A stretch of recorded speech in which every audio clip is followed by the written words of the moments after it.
Qué bueno que continúan con nosotros. Agradecer por aceptar la invitación a esta entrevista central al exfiscal del Distrito Nacional, José Manuel Hernández Peguero, está con nosotros. Buenos días y muchas gracias. Muy buenos días, Rosa y Ricardo. De mucho agrado y un honor estar con ustedes. Gracias, igual.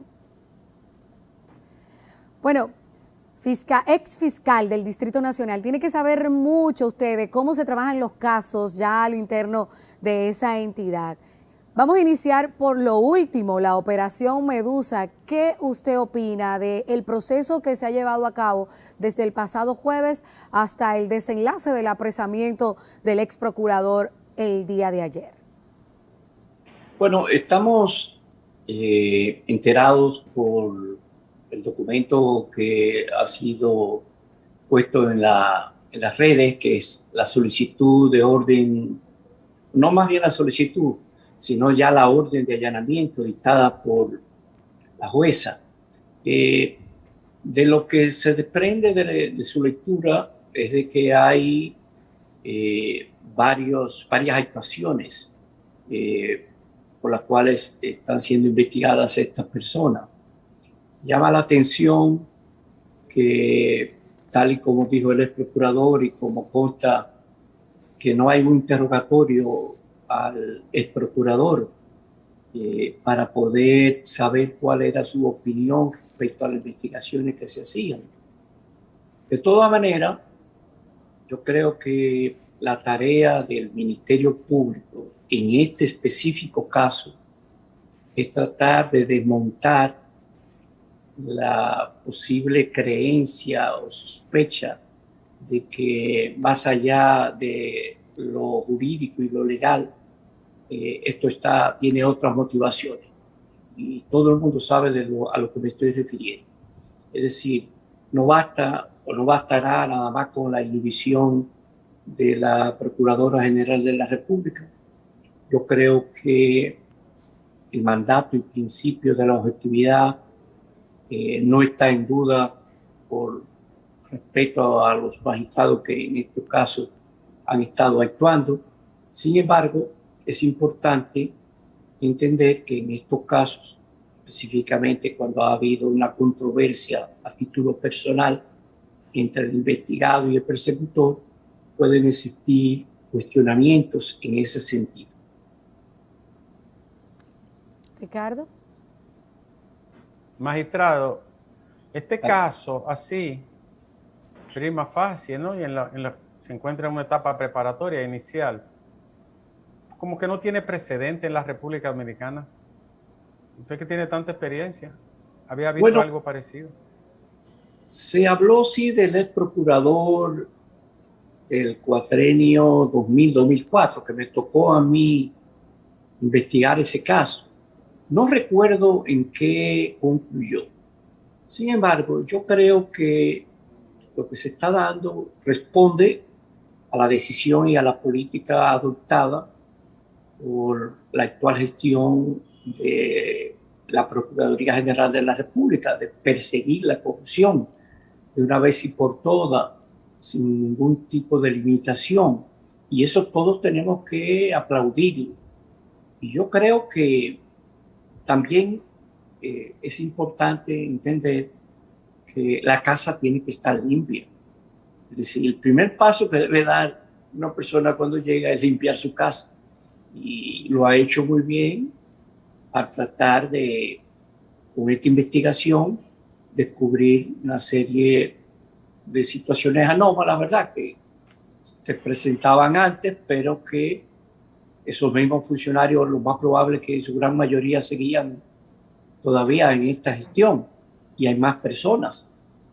Es decir, que sin importar que sea la primera vez, yo creo que esto reafirma la decisión de la Procuradora General de la República de perseguir la corrupción y con esto enviar un ejemplo, un mensaje a los actuales funcionarios, porque se han estado hablando de muchos casos que están sucediendo y yo creo que el momento es propicio para que, independientemente de la persecución, se adopte un mecanismo para la prevención, para la supervisión en la erogación de fondos de todas las instituciones.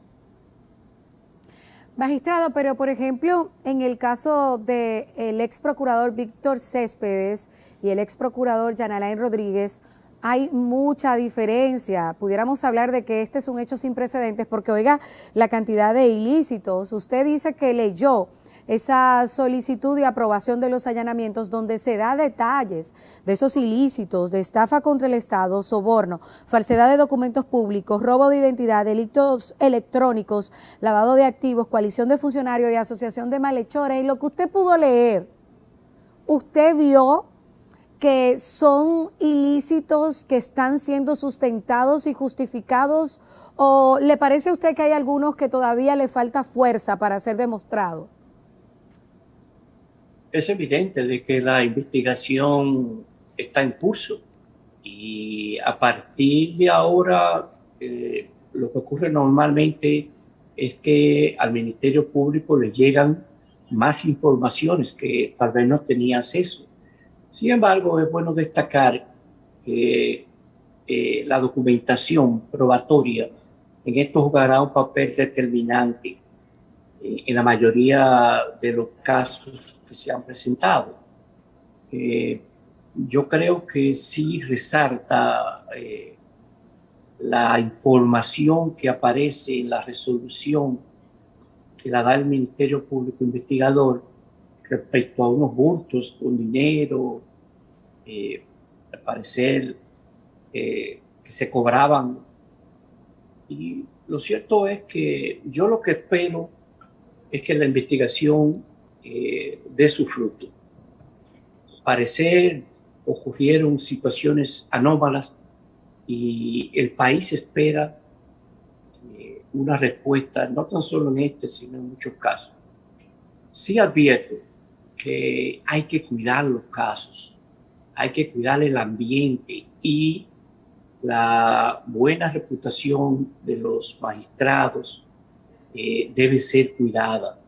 Yo no soy partidario de identificar estas operaciones con nombres que puedan causar algún tipo de, no de sospecha, sino de afectar la dignidad de los imputados, porque se quieran parecer al animal que se está mencionando como nombre de la operación.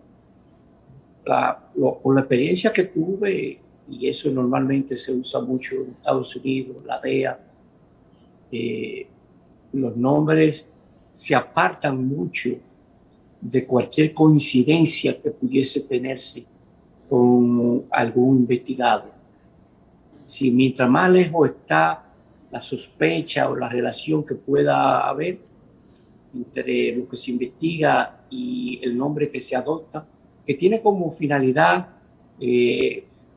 poder encubrir frente a terceros el plan.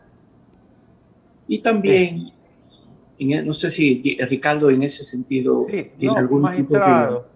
No, le iba a decir que se utiliza como modelo de política criminal, sobre todo en el mundo anglosajón. Lo han asumido otros países, etiquetar con una nomenclatura los casos dependiendo de su relevancia. En Italia la mano pulite o manos limpias, el lavajato en Brasil. Eso va a depender mucho. Fíjense que cada pobre tiene un alias. De esos 27,000 presos que están en La Victoria, el cojo, el tuerto, el tuñeco, la bola, tienen un nombre. A eso lo etiquetan. Lo que pasa es que nuestra cultura jurídica no tiene la costumbre de que etiqueten a la gente de cuello blanco y el derecho penal de los poderosos, magistrado. Sí, magistrado, usted nos va a responder.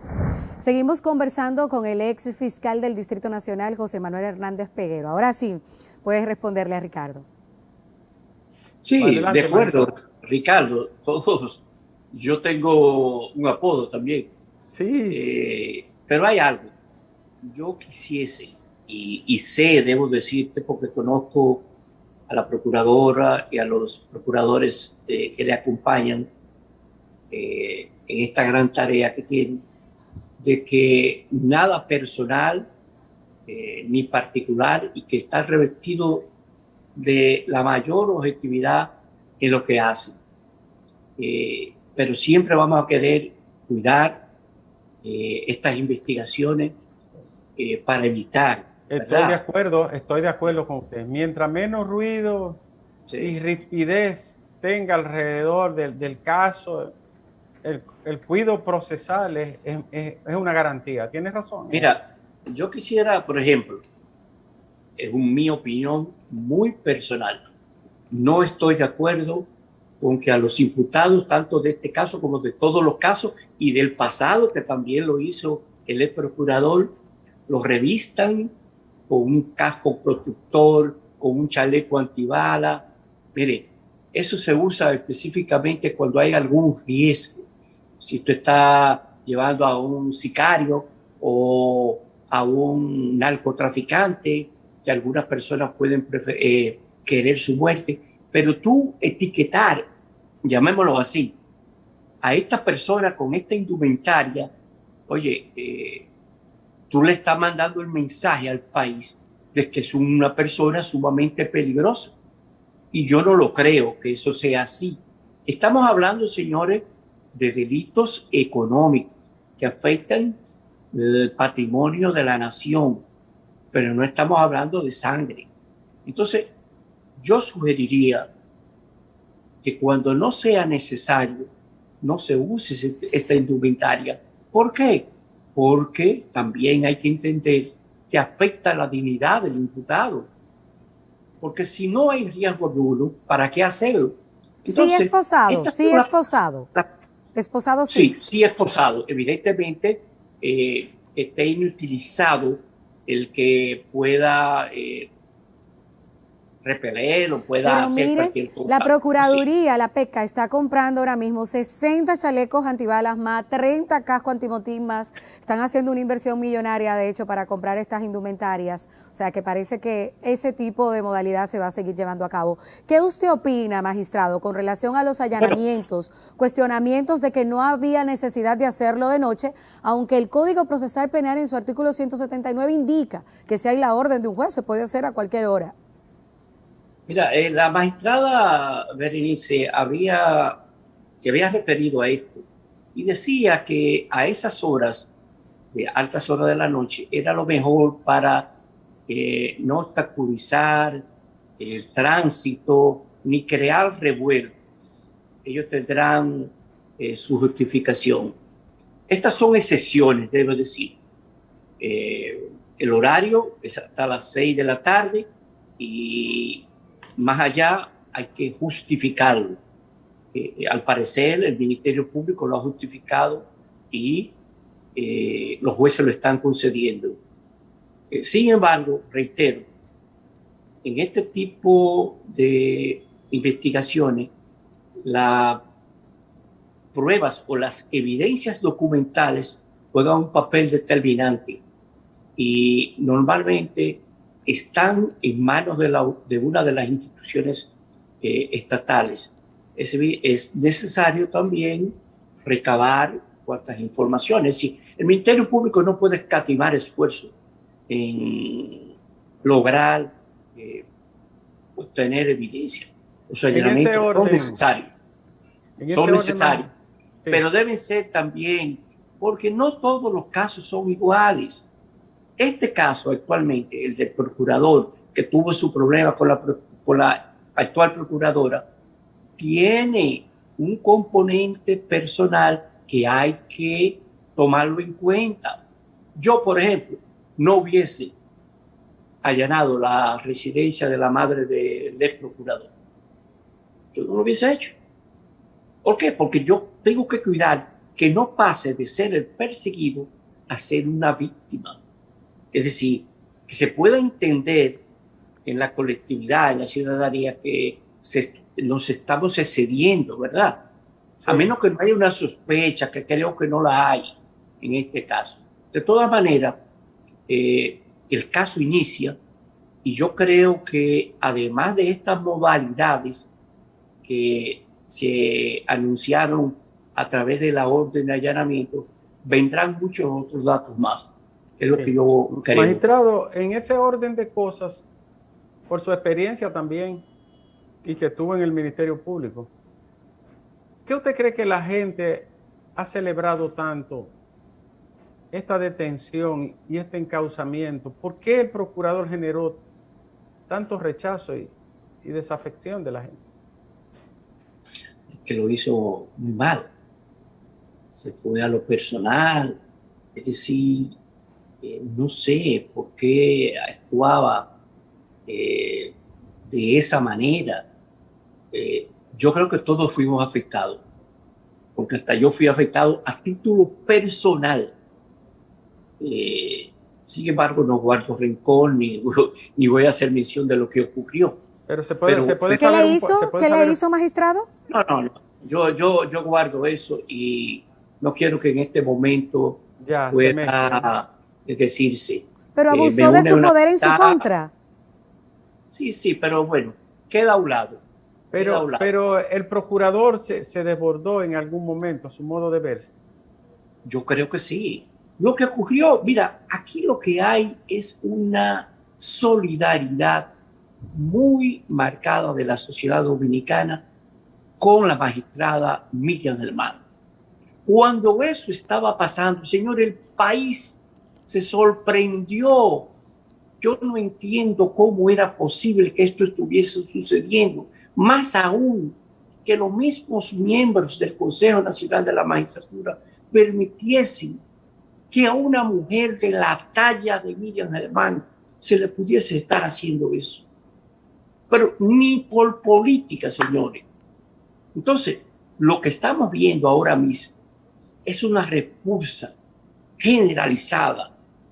El colectivo de la ciudadanía está identificado con que este señor merece una sanción.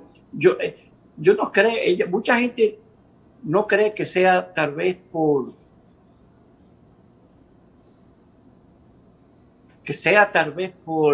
los hechos, sino por lo que le hizo a la magistrada procuradora. Sin embargo, el Ministerio Público está obligado a presentar pruebas de todas las imputaciones. Ahí hay 9 tipos penales involucrados que le atribuyen a por lo menos haber participado en algunos, dirigir otros. Y cuando hablamos de 9 tipos, como Rosa decía, hay algunos, por ejemplo, delitos de alta tecnología. Se habla de borramiento de evidencia y de casos. ¿Qué es esto, magistrado? Bueno, el infractor trata de destruir las evidencias, las pruebas, de intimidar testigos. Esto pudiese servir de sustentación a la peligrosidad que se requiere para la imposición de la más grave de las medidas de coerción. Es decir, el haber establecido esto con anticipación demuestra que había un plan diseñado para destruir evidencias. Y esto será tomado muy en cuenta y yo me imagino que el Ministerio Público sustentará su pedimento de la medida de coerción en este hecho. ¿Es necesaria la prisión? Sin embargo, es importante, Rosa, porque se ha hecho mención de una persona que estaba siendo encausada y que va a dar declaraciones. Tú sabes, Ricardo, que a partir del Código Procesal Penal de 2004, ya los fiscales comenzábamos a obtener cooperación, pero ciertamente esto debe ser atendido con mucho cuidado,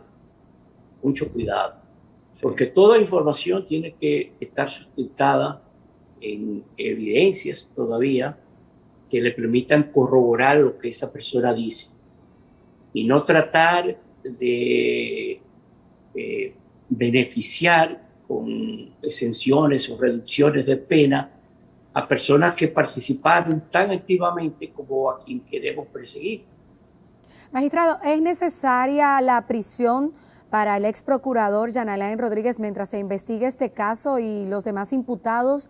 Y también entre las imputaciones. Se hablan de montos millonarios, por ejemplo, con suplidores de alimentos a las distintas cárceles del país que supuestamente se sobrevaluaban.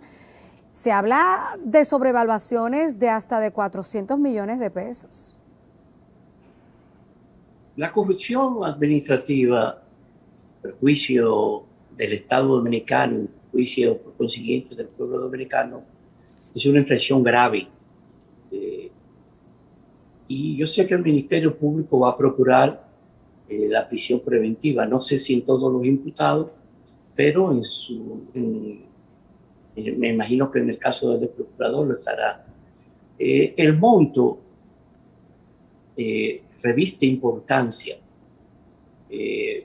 Sin embargo, habría que esperar cuáles son los elementos en los cuales van a justificar la necesidad de que estas personas estén en prisión preventiva. ¿Pero representa peligro de fuga, Jean Alain Rodríguez?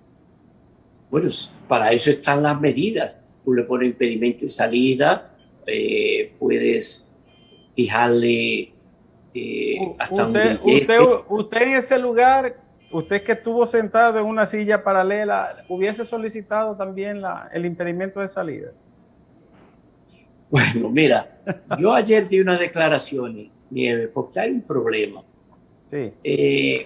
Hay muchas disposiciones que no se han ajustado a la modernidad, a la facilidad de evasión del sospechoso, digámoslo así.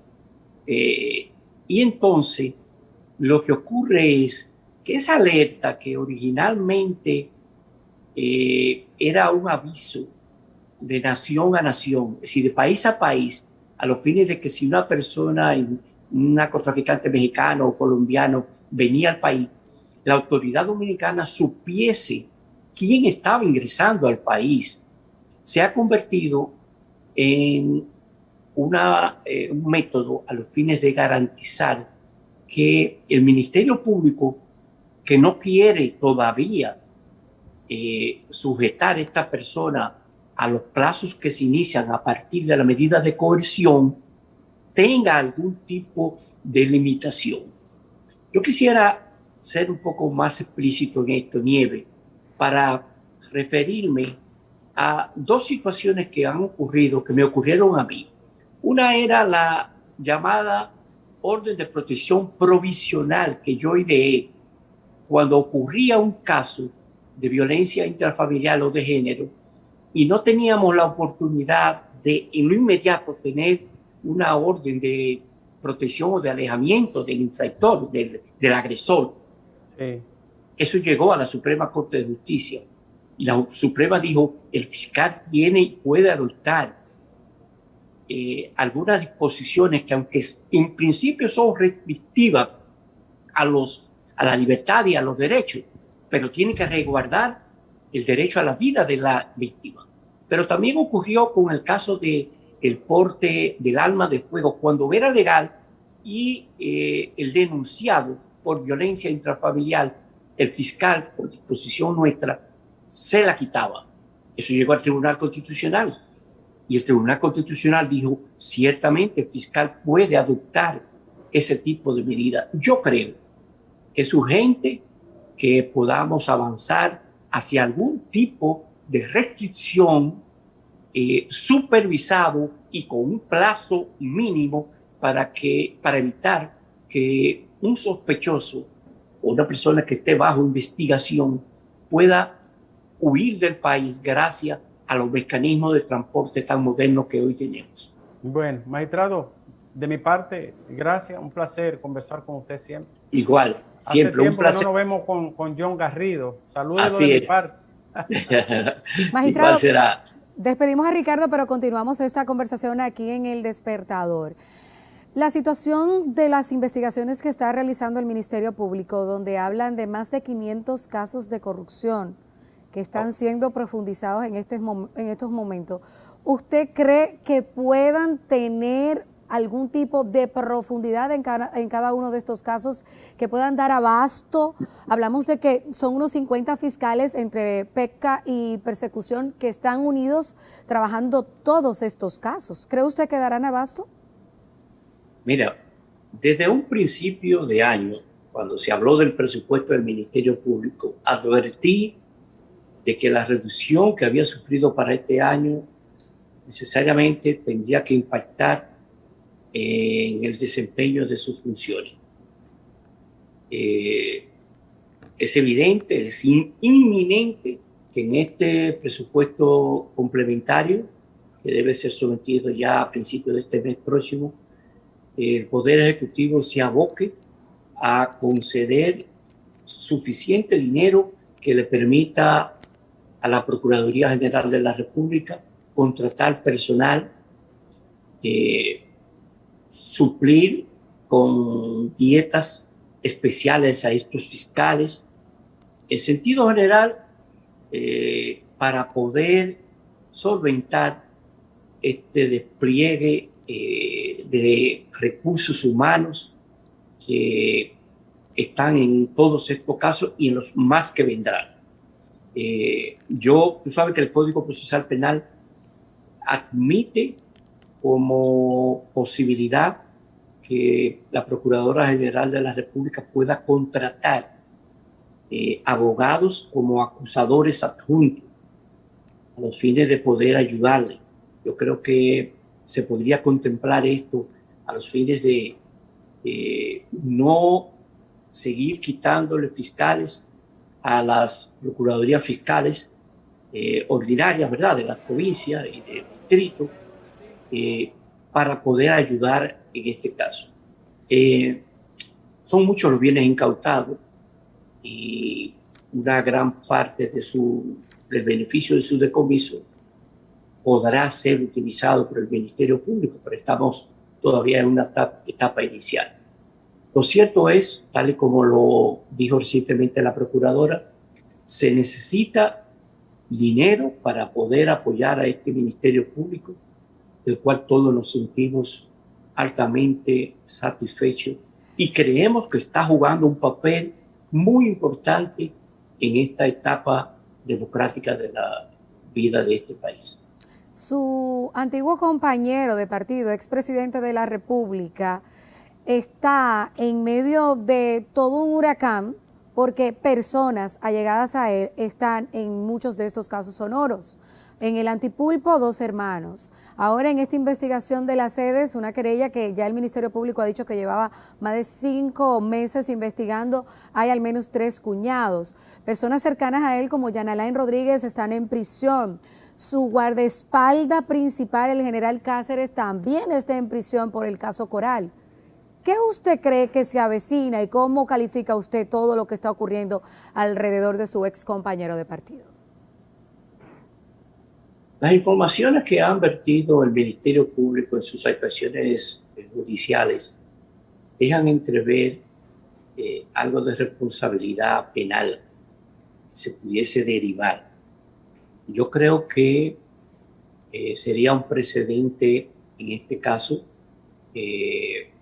pero para eso se requiere requerir, además de que se mantenga con la objetividad con que lo han hecho el Ministerio Público, recabar cuantas pruebas sean necesarias para que un procesamiento contra un expresidente tenga éxito. Los políticos son muy cautos en tratar de respetar la imagen presidencial. Y bajo este nuevo ordenamiento procesal penal, la rigurosidad de las evidencias y de la investigación se va a poner todavía más de manifiesto cuando se pare frente a un juez un expresidente de la República. ¿Usted cree que ocurrirá eso con el expresidente Danilo Medina, que va a ser sentado? Yo no puedo advertirlo todavía. ¿Pero qué le dice su olfato? Yo lo que creo es en la prudencia. Yo creo que la corrupción no se va a detener ni la vamos a eliminar por siempre por el hecho de que persigamos a lo de la gestión pasada y a lo de esta. Es un día a día y por eso yo insisto que lo mejor sería que las autoridades traten de trabajar en la prevención, en la supervisión de aquellas personas, aquellos funcionarios que tienen la administración de fondos públicos. Y por eso quiero felicitar a Alicia, porque está haciendo un trabajo yo creo que de advertencia y de manera gratuita, que las actuales autoridades deben agradecerse. La prensa juega un papel determinante, la sociedad civil, y no puedo advertir que esté dentro de los planes del actual Ministerio Público la persecución del expresidente de la República. Sí advierto de que en caso de que sea, se resguarden sus derechos como la de los demás imputados. Todo este tipo de terremoto que ha ocurrido al interno del Ministerio Público también involucra a quien es ahora la fiscal del Distrito Nacional, Rosalba Ramos, que hay supuestamente un procedimiento disciplinario. Ella ha acusado al inspector de que la acosa, de que está instrumentando de manera personal algunos tipos de casos en su contra. ¿Cómo usted define todo esto que está pasando al interno de esta entidad persecutora?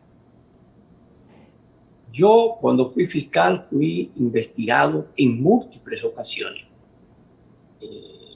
Evidentemente, siempre se hacía con el debido cuidado a los fines de evitar que la imagen del Ministerio Público titular fuese afectada y esto pudiese servir de ayuda a los imputados en el cuestionamiento que normalmente le hacen al persecutor.